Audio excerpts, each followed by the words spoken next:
வணக்கம், நான் suryathangaraj. இன்னைக்கு நாம சுற்றுச்சூழலுக்கு எந்த கேடுமே விளைவிக்காத மாதிரி களிமண் வச்சு விநாயகர் எப்படி செய்யறதுன்னு பார்க்கலாம்.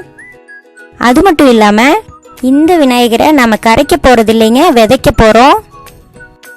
எப்படி பண்ணலாங்கிறத வீடியோக்குள்ள போய் பார்க்கலாம் வாங்க. இந்த மாதிரி பெயிண்ட் பண்ண விநாயகரும் நான் செஞ்சுருக்கேன். ஆனால் இன்றைக்கி நாம் செய்ய போகிற விநாயகருக்கு எந்த பெயிண்டிங்கும் பண்ண போகிறது இல்லைங்க, எந்த ரசாயன கலவையும் இல்லாமல் செய்ய போகிறோம். இது வரைக்கும் நம்ம சேனலை சப்ஸ்கிரைப் பண்ணாதவங்க சப்ஸ்கிரைப் பண்ணிக்கோங்க, மறக்காமல் பெல் ஐக்கானையும் கிளிக் பண்ணிக்கோங்க. அப்போ தான் நாங்கள் போடுற வீடியோஸ்க்கான நோட்டிஃபிகேஷன் உங்களுக்கு உடனுக்குடனே வந்து சேரும். நான் இன்றைக்கி எடுத்துருக்கிறது களிமண், இது டெரகோட்டா கிளே, நான் அதை எடுத்துருக்கிறேன். இது நார்மலாக பாட்ரிக்கு யூஸ் பண்ணுற கிளே தாங்க. இதில் எந்த ஒரு கல் அந்த மாதிரிலாம் எதுவுமே இல்லாமல் ப்ராசஸ் பண்ணி வச்சுப்பாங்க. நான் அதனால் இதை எடுத்துக்கிறேன். இதை எடுத்துகிட்டு இந்த மாதிரி வளைச்சிங்கன்னா எந்த கிராக்ஸும் வரக்கூடாது. இதுதான் பதம். இந்த மாதிரி எடுத்துக்கோங்க. இப்போ விநாயகர் செய்ய ஆரம்பிச்சிடலாம். ஃபஸ்ட்டு நான் வயரும் கால்களும் பண்ணிக்கிறேன். அது கூட உங்ககிட்ட நான் ஒரு சந்தோஷமான விஷயத்தை ஷேர் பண்ணிக்கணும்னு ஆசைப்பட்றேன். இது வரைக்கும் நம்ம செஞ்ச கிராஃப்ட்டுகளை சில ஸ்டூடெண்ட்ஸ் செஞ்சு நம்மளுக்கு அனுப்பிச்சிருக்காங்க. அதோட ஃபோட்டோஸுகளை நான் உங்களுக்கு இந்த வீடியோ கடைசியில் ஆட் பண்ணியிருக்கிறேன். நீங்கள் அதையும் கண்டிப்பாக பாருங்கள். நான் பிளான்டிங் கணேஷான்னு நான் உங்ககிட்டயே முன்னாடியே சொன்ன மாதிரி இதில் என்ன பண்ண போகிறேன்னா ஒரு விதை விதைக்க போகிறேன். இது என்ன விதைனா பீன்ஸ் விதை. எங்கிட்ட இந்த விதை தான் கிடச்சிது.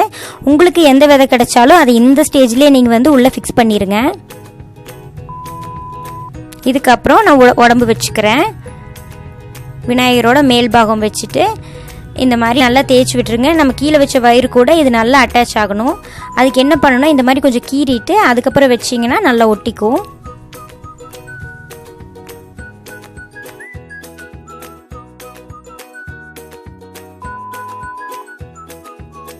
இப்போ கை பண்ணிக்கலாம். கைக்கும் அதே மாதிரி 2 சிலிண்ட்ரிக்கல் ஷேப் ஒரே மாதிரி எடுத்துகிட்டு அதை நம்ம சைடில் ஜாயின் பண்ணிக்கலாம். அதுக்கு இதே மாதிரி கீறி விட்டுட்டு அதுக்கப்புறம் ஜாயின் பண்ண நிற்கும். இல்லைன்னா கரண்டு விழுந்துடும் காஞ்சதுக்கப்புறம். இப்போ ஈரமாக இருக்கும்போது நிற்கிற மாதிரி உங்களுக்கு தோணும். ஆனால் இந்த மாதிரி கீறி விட்டு வச்சிங்கன்னா கண்டிப்பாக எப்போவுமே அது கரண்டு வராது. நீ இதை ஆசீர்வாதம் பண்ணுற மாதிரி ஒரு கையை வச்சிடலாம். இன்னொரு கையில் லட்டு வைக்கிற மாதிரி வச்சிடலாம்.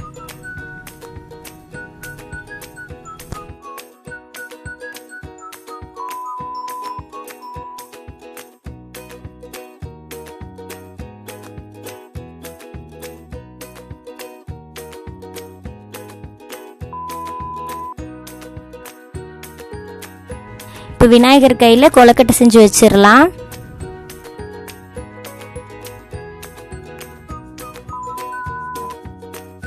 விநாயகரோட தலை வைக்கிறதுக்கு முன்னாடியே நாம் அவருக்கு ஜுவல்ஸ் போட்டு விட்டுறணும். தலை வச்சுட்டு நாம் போடுறது கொஞ்சம் கஷ்டமாக இருக்கும்.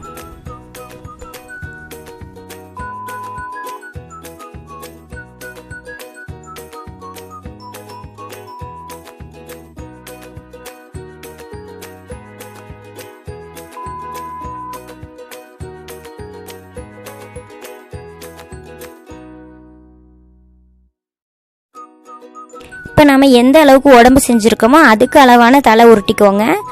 ரவுண்ட் பால் மட்டும் ஃபஸ்ட்டு உருட்டிட்டு அதுக்கப்புறம் இந்த சிலிண்ட்ரிக்கல் ஷேப் ஒட்டி அதை நம்ம தந்த மாதிரி பண்ணிக்கலாம்.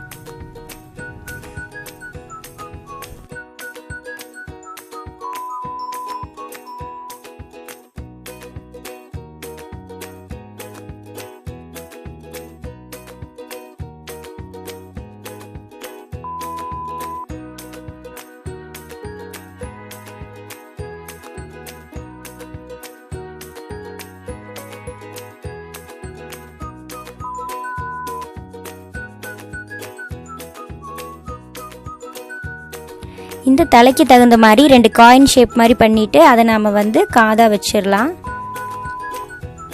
இந்த மாதிரி கீறிட்டே வைங்க. அதுக்கப்புறம் இதை பின்னாடி பக்கம் தான் நம்ம நல்லா தேய்ச்சி விடணும். இந்த மாதிரி இல்லைன்னா காது கொஞ்சம் காஞ்சதுக்கப்புறம் விழுகிறதுக்கு வாய்ப்பு இருக்குது. இதுக்கப்புறம் விநாயகருக்கு கிரீடம் பண்ணிடலாம்.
விநாயகருக்கு பூநூல் போட்டுடலாம்.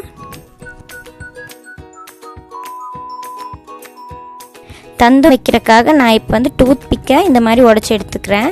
ஒரு சைடு ஷார்ப்பாகவும் ஒரு சைடு பிளெண்ட் ஆன மாதிரி இருக்கும் விநாயகருக்கு. நான் அந்த மாதிரி செஞ்சுட்டு இப்படி உள்ளே சொருகிக்கிறேன்.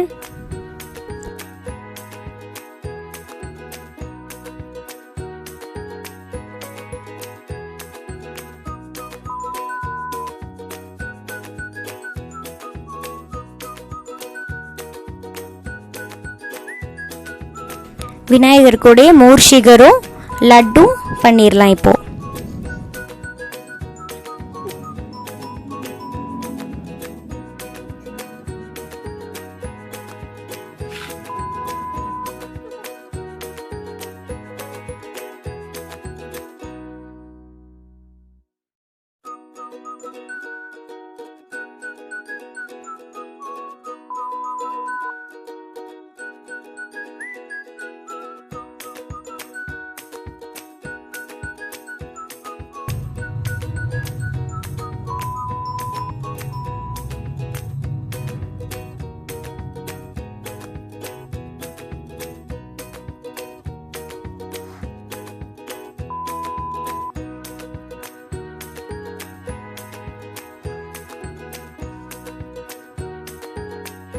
இப்போ நம்ம ரொம்பவுமே அழகான விநாயகர் ரெடி ஆயிட்டாரு. உங்களுக்கு வேணும்னா நீங்கள் இந்த மாதிரி பெயிண்ட் பண்ணி கூட வச்சுக்கலாம். நாம் செஞ்ச இந்த விநாயகரை ஒரு தொட்டியில் மண் போட்டு இந்த விநாயகரை உள்ளே வச்சு தண்ணி ஊற்றி கரைச்சிருங்க. ஒரு வாரத்திலேயே நம்மளுக்கு ஒரு அழகான செடி கிடச்சிரும்.